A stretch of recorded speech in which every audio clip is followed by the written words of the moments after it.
Hello, welcome to this channel. My name is Janet. I'm working through the King James's Bible. Today I am in the book of Chronicles, the first part, and I'm working through chapters 4 to 8 today. So if you're ready, I'm ready. Let's get started.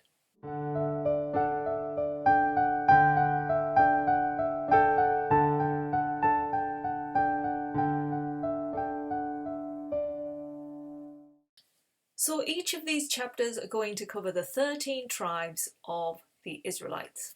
And chapter 4 starts, of course, with the largest tribe, and that's the Judah tribe, and this is David's dynasty, King David. This is his area where he came from. So I won't be listing all the names today. The links are under this video if you want to check all of those out, or you can just grab your Bible and have a read through yourself. So as you go through these names, you will see one name that is highlighted, and that name is Jabez. Now the reason he is highlighted because he prays to God, and he asks him because his name actually means pain or sorrow, Jabez. So he asks God, keep me from evil so I cause no pain, and oh, that you bless me indeed, that you expand my land and territory. And God basically granted him that. And it's strange that this man was never mentioned in any of the books. He's only noted here in the book of Chronicles. And he might be prominent because if you see, the Judah tribe are one of the biggest tribes. So God obviously granted that prayer because they have become the biggest in the Israelite camp. It's also noted in here the names, certain names were craftsmen, potters and linen workers, and a lot of these people remained within the palace because that's where they were vital, to make all of these luxury things that the king enjoyed. And next we move on to the descendants of Simeon, the tribe of Simeon. So there's a long list here. You can read the list again in the Bible or check the link under this video for chapter 5 and you will see the list there. Now this tribe unfortunately are scattered everywhere and they are sparse because they were cursed. I mean, it was Simeon and Levi that were the two men that massacred all of those men in Shechem. So the curse was that they would not expand, and that is what becomes really of them. And sadly, the Simeon tribe were the ones that kind of were the most unfaithful to God, and so they just not only dwindled, they pretty much were wiped out, and the only remaining ones sort of went into the Judah tribe. So they built up the Judah tribe and they lost really their tribal camp. And this closes chapter 4. So now we open chapter 5 with Reuben and the descendants of the Reuben tribe. Now they settled in the east side of the Jordan River. And the firstborn son here is Israel. And it's noted here that they expanded slightly during the reign of King Saul. They went into war and they basically attacked certain camps near Gilead, the east of Gilead, so they expanded there, took over their habitat and their properties and everything else. We then move on to the descendants of Gad, the Gad tribe, and it lists where they are actually situated. Again, check the links under this video for that. I'm not going to cover those today.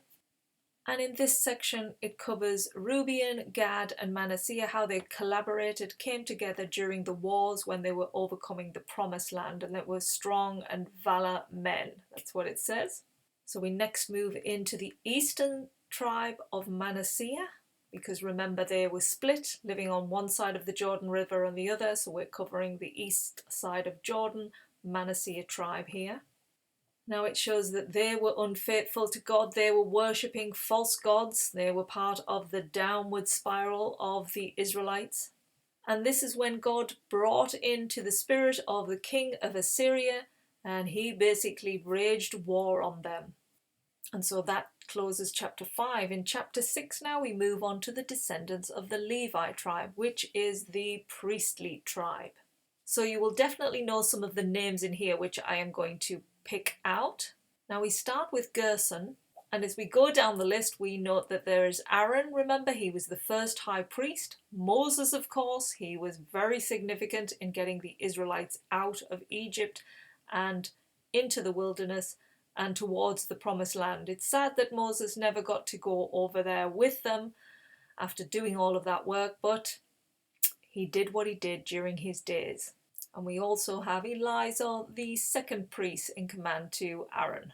But as I mentioned previously, the Levi tribe were cursed. But because of their faithfulness, because they were in the priestlyhood and they were doing all the things right for God, they actually ended up being blessed, as well as they were still scattered, but it was like they were scattered through the land because they helped people, they brought God into their lives. So it was in a good way that they were scattered. Next, we move on to the musicians within the house of the Lord. So these were appointed by King David to play in the house of the Lord once he got that temple, not the temple that his son King Solomon made, but the actual place that he was going to rest as that tabernacle. You know, it had been on the move throughout the wilderness, and finally in Jerusalem it came to its final sort of resting place. And this is where King David had these musicians come in and play regularly. That was their duty. So the name Heman, he was the singer from the Levite tribe, and his right-hand man was Asaph. And the rest there are all the service people of the tabernacle. So they're in there playing music. So they're all listed. And again, check out the links if you want to look into those names. We now go into the family of Aaron, and it lists all his sons from Eleazar to Ahimaaz. And then the final part of chapter 6 is the lands. It lists all the lands and cities that the Levites were given, because remember, they didn't get their own property because they had God as their inheritance, because they were always in service to God. So it lists exactly what tribe gave what city and what refuge to the Levites. So that closes chapter 6. We open chapter 7 with the descendants of Izaka, and it lists them together and the numbers that were there ready for war. We then go into the descendants of Benjamin, then the descendants of Naphtali, then Western Manasseh, then the Ephraim tribe, which were a very wealthy and powerful tribe. However, they were quite proud and quarrelsome. Now, if you look throughout some of the stories, it was the Ephraim tribe that had come down if they weren't asked to engage in war. They would come down afterwards. They didn't really want to be part of it, but then they would start raging war within their own Israelite camp because they didn't get to take the glory of that war. And so, yeah, you can definitely see that playing out with this tribe.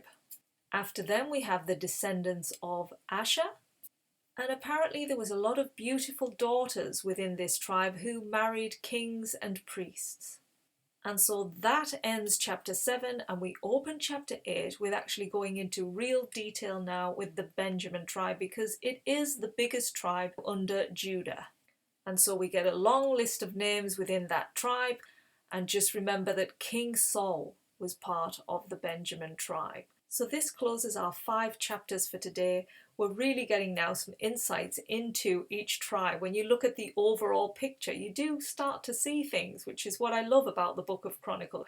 You're getting this snapshot of a long history, and you can see these different things we can pick out now within each of the tribes. Some being unfaithful, some being faithful, others that have cursed years and years ago. Their descendants now are paying for it. You know, the Levi tribe and the Simeon tribe causing that massacre now has meant that their entire families underneath them are going to suffer. So we've had a lot of information revealed in these last 5 chapters, and I hope you found these useful and interesting, and we'll carry on learning more as we go through more chapters within the book of Chronicles, part 1. Hope to see you back here soon. Take care now. Bye.